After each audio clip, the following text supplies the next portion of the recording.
Hey, thanks for coming back to the chopping block. So what we're going to look at today is some hand loads. Today we're going to test 55 grain full metal jacket provided by bulkbullets.com. See, a while back, a viewer asked me to test some bullets from bulkbullets.com, and I agreed. He contacted the owner sent me some bullets, and I took far longer to getting around to loading some up than I'd like to admit. But at long last, I finally did get my lazy button gear. I loaded up some bullets, got out to the range, and tested them in calibrated 10% gelatin. So let's take a look.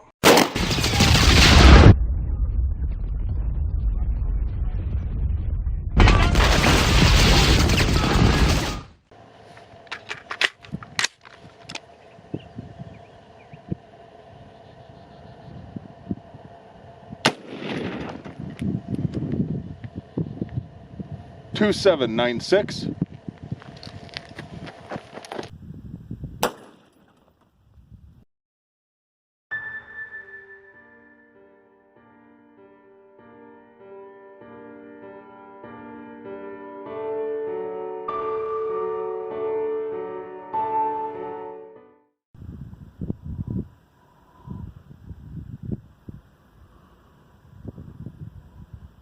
You can see here it yawed and exited the side of the block. All right, so that first bullet yawed real hard and came out the side of the block. Yes, we can see that there was definitely fragmentation in there, but I'd like to get a solid number on the penetration and retained weight. So let's take another shot and see if we can capture that bullet.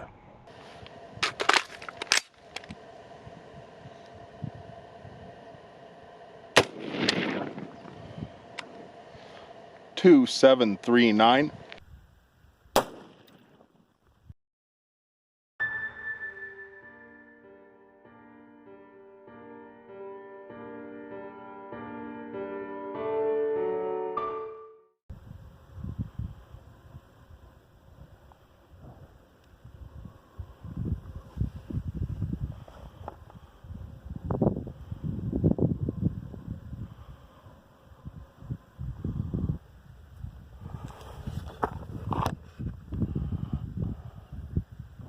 So if you measure the depth that it got into the block perpendicular with the face of the block, it's 14.9 inches.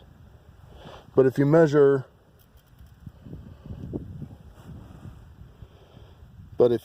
from the impact to where it ended up, it's 15.4 inches, because it took a pretty dramatic curve. It hit here. The first one hit here, yawed, fragmented, went out the side of the block over here. The second one hit here, right in the center, came in relatively straight for a while, fragmented at about the same place, real big, yawed hard at about a 45-degree angle, give or take, and stopped here. The neck is roughly 2.5 inches, maybe 3 inches on the second shot, hard to say, give or take about the same. It's hard to see in this fairly cloudy used gelatin, but real big temporary cavity with lots of fragmentation. Okay, well, there you have it. That looks darn near exactly like M193. I wasn't quite sure how well it would fragment, given that the cannelure in these bullets is fairly light. That's a good thing for accuracy, in that a lighter cannelure deforms the jacket less, and you should have better concentricity. I did notice that as I was loading these up, there was a very consistent neck tension on them. Normally when you're loading some 223, you'll feel a little bit of, well, sometimes a pretty significant variation in the force required to seat the bullets. And in this case, they were all very, very consistent. They all slid in very easily with no real change in the amount of force necessary. Now that's not a really solid, it's definitely not an empirical measurement. It's mostly subjective, but it does matter. That should mean, generally speaking, that the diameter of the bullets is very consistent and that they have excellent, consistent concentricity. Now, eventually I will get out to the range and I will do some accuracy testing with these. That said, I may or may not do a video on that because I don't believe that accuracy testing from my rifle tells you a whole lot. It may be fun to watch. It's always fun to shoot. But what these bullets do out of my rifle doesn't tell you a darn thing about what they do out of your rifle. It doesn't tell you what they do out of the same barrel made 15 minutes later on the same manufacturing line. Barrels are just different. And I'm sorry, there's no easy answer here. The only way for you to figure out what works best in your rifle is for you to shoot it. So maybe I'll publish an accuracy video on this eventually, but don't hold your breath.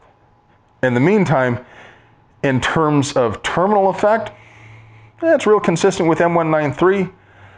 The price is right, and they ought to be pretty accurate, so maybe give them a shot. If you have any questions, or if you think I got something wrong, if you think I'm shilling too hard, leave a comment below. As always, I appreciate your support. Thank you for liking and sharing and posting the videos on social media. It makes a big difference for small channels like mine. I hope you have a great day.